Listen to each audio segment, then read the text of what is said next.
Next question करते हैं। A square loop of wire carrying current I is lying in the plane of paper as shown in a figure. ठीक है, ये square loop है, इसमें I current flow हो रहा है। ठीक है, इस तरह से दिख रहा होगा।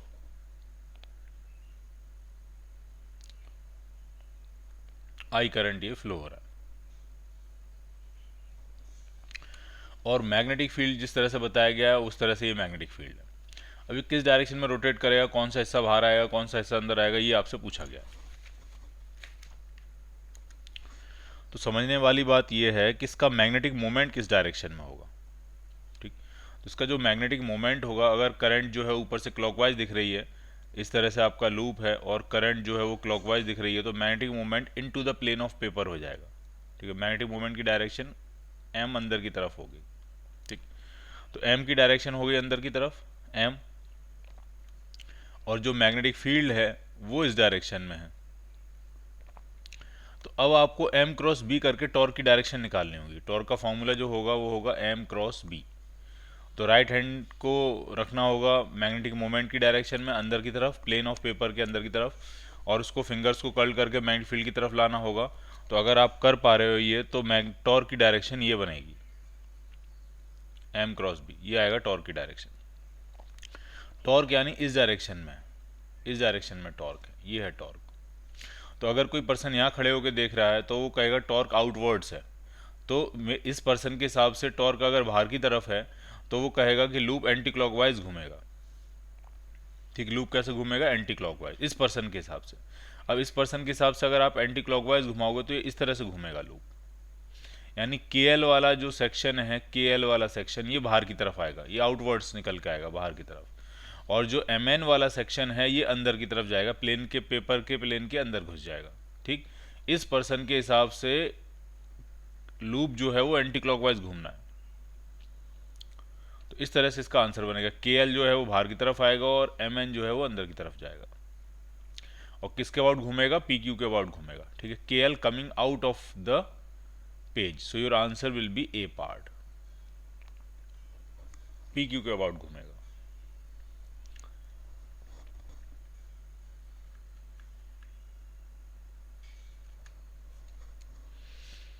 A uniform straight horizontal conductor of mass m and length l is pivoted at one end। ठीक, कुछ इस तरह की सिचुएशन है।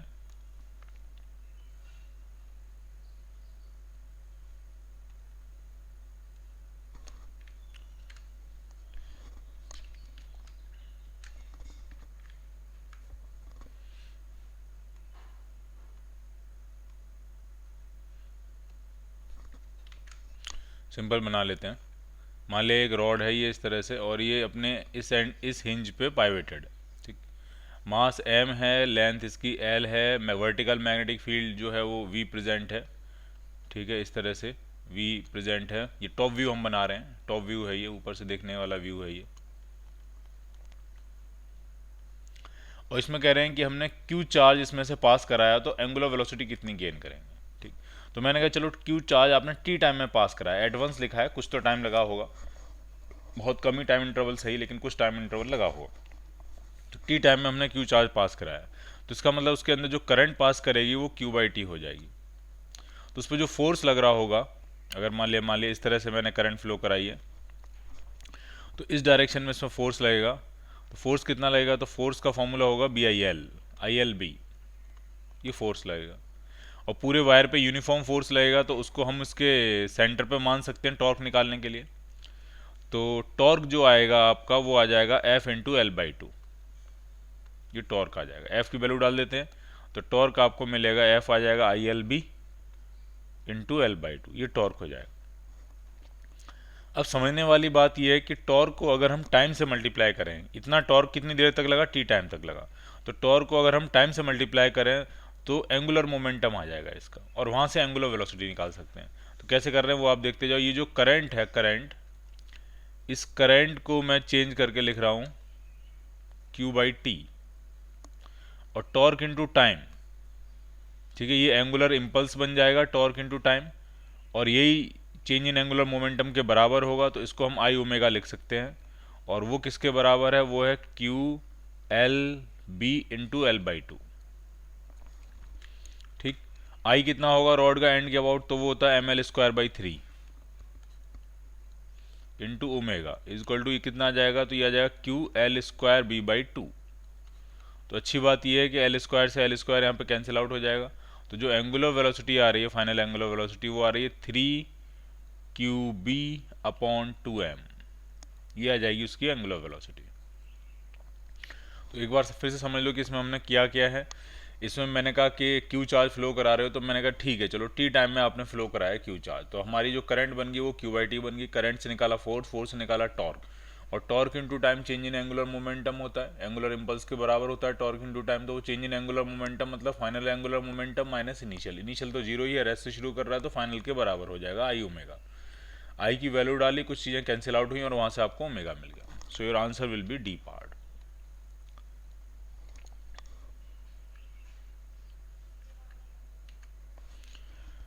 96, एक कांस्टेंट करंट फ्लो हो रही है 1 एम्पियर 3 ब्रांचेस में, ठीक है। 1 एम्पियर ऐसे जा रही है और ऐसे जा रही है और ऐसे जा रही है, ठीक। और मैग्नेटिक फील्ड अंदर की तरफ है 4 टेस्ला का, और मैग्नेटिक फोर्स पूछ रहे हैं फ्रेम पे कितना लगेगा, ठीक। तो इन तीनों वायर्स में एक चीज़ समझने वाली है कि इन तीनों वायर के लिए एल वेक्टर सेम होगा। ये वाला बीच वाला वायर तो स्ट्रेट ही है, तो इसका तो यही एल वेक्टर बन जाएगा। लेकिन जो सी ए डी जो वायर है उसका भी तो एल वेक्टर यही बनेगा, और सी ई डी जो वायर है उसका भी एल वेक्टर यही बनेगा। इसका मतलब आपको सी डी वाले वायर पे फोर्स निकालना है और उसको 3 गुना कर देना है, क्योंकि बाकी दोनों का एल वेक्टर भी वही है, ठीक। और ये तीनों में 1 एम्पियर करंट फ्लो हो रही है, और ये जो साइड है वो भी 1 मीटर है, सीडी पे फोकस कर रहे हैं। और मैग्नेटिक फील्ड जो है अंदर की तरफ वो 4 टेस्ला है। तो अगर हम सीडी पे फोकस करें तो कितना फोर्स लगेगा, तो वो हो जाएगा ILB। एल और बी में 90 डिग्री का एंगल है, तो ILB का फोर्स हो जाएगा। करंट 1 एम्पियर है, लेंथ 1 मीटर है, और वो 4 न्यूटन का फोर्स लगेगा। और वही फोर्स CAD पे लगेगा, और वही फोर्स CED पे लगेगा। तो टोटल जो फोर्स लगेगा फ्रेम पे वो 12 न्यूटन हो जाएगा, ठीक। किसी भी रैंडम शेप का अगर वायर होता है तो लेंथ वेक्टर इनिशियल पॉइंट से फाइनल पॉइंट को मिलाने वाला वेक्टर होता है। तो जो CAD वायर है इसका भी लेंथ वेक्टर वही बनेगा जो कि CD लेंथ के बराबर होगा। सो your answer will B A part.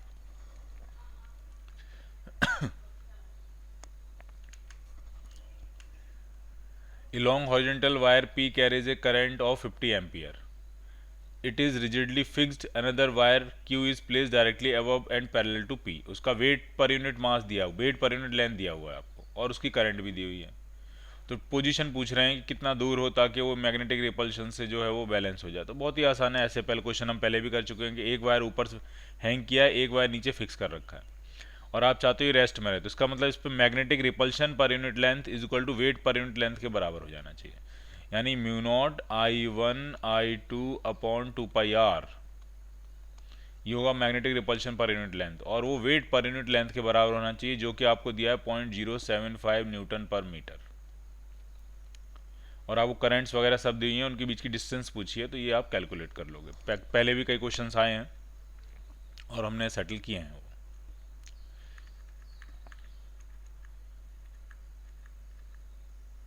तो आप सॉल्व कर लोगे, आपको आंसर मिल जाएगा।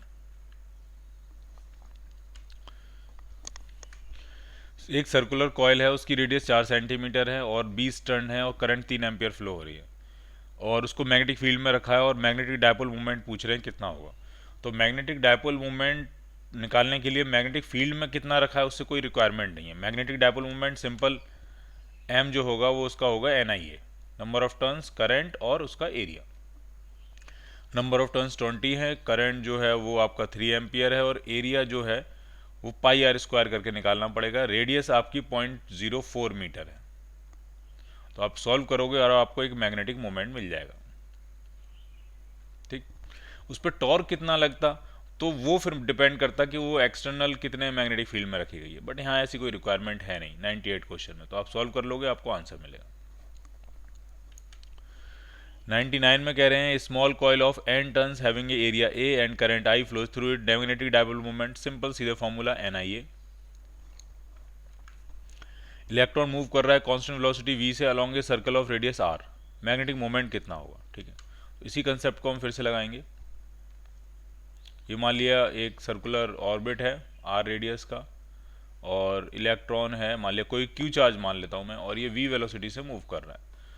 तो सबसे पहले आपको करंट बतानी होगी, करंट कितनी होगी, तो चार्ज अपॉन टाइम, और टाइम होगा 2πr अपॉन वी, एक पूरे चक्कर लगाने का टाइम। तो ये हो गई current Q we upon 2πr, और इसको एरिया से मल्टीप्लाई करोगे मैग्नेटिक मोमेंट मिल जाएगा, तो आई इंटू ए, एरिया कितना होगा πr², तो ये हो गया Q we upon 2πr into πr²। एक पाई पाई कैंसिल, एक आर से आर कैंसिल, तो आपका जो आंसर बन रहा है वो आ रहा है क्यू वी आर अपॉन 2, और अगर इलेक्ट्रॉन है तो ई वी आर अपॉन 2 कह सकते हैं। So your answer will be B part. Direction भी समझ लो आप, अगर इलेक्ट्रॉन एंटी क्लॉकवाइज घूम रहा है तो करंट क्लॉकवाइज घूमेगी, तो मैग्नेटिक मोमेंट अंदर की तरफ हो जाएगा, इनवर्ड्स डायरेक्शन होगी उसकी।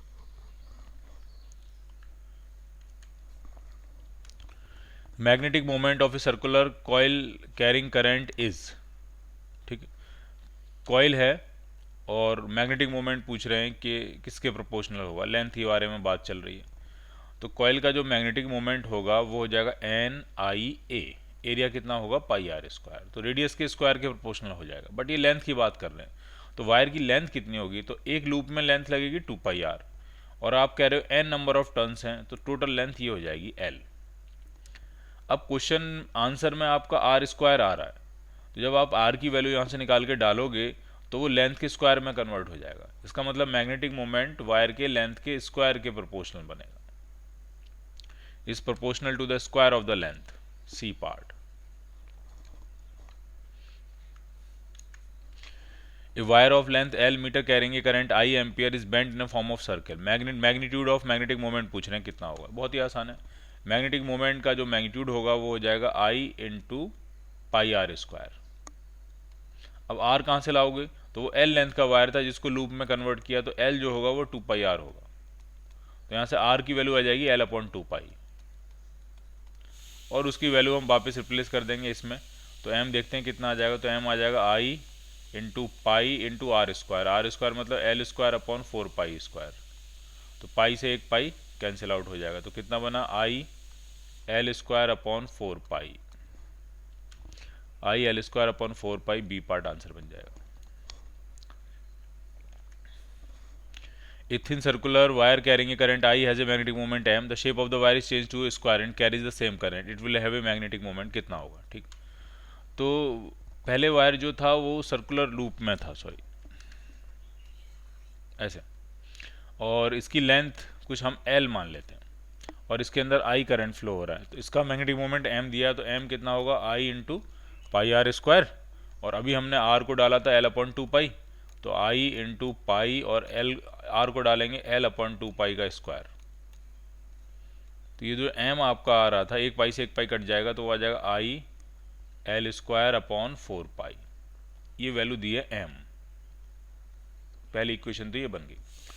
अब कह रहे हैं इसको हम स्क्वायर शेप में कन्वर्ट कर रहे हैं उसी वायर को, तो अब नया मैग्नेटिक मोमेंट कितना होगा, तो लेट से m डैश, और वो हो जाएगा आई इंटू ए, एरिया कितना होगा इसका, तो एक साइड अब इसकी l/4 होगी, टोटल लेंथ अगर l है तो वो हो जाएगा l/4 का होल स्क्वायर, तो ये आपका आंसर बना IL² अपॉन 16, और ये बताना है ये m के टर्म्स में कितना होगा, तो हम IL² की वैल्यू यहाँ से डाल सकते हैं, तो यहाँ से अगर IL² की वैल्यू डालोगे तो 4πm आ जाएगी, तो यहाँ वैल्यू डाल दे रहे हैं IL² की 4πm अपॉन 16, सो ये 4 से 4 टाइम्स कैंसिल आउट होगा, तो नया मैग्नेटिक मोमेंट आपका आ गया πm/4 टाइम्स m, ये इसका आंसर बन जाएगा।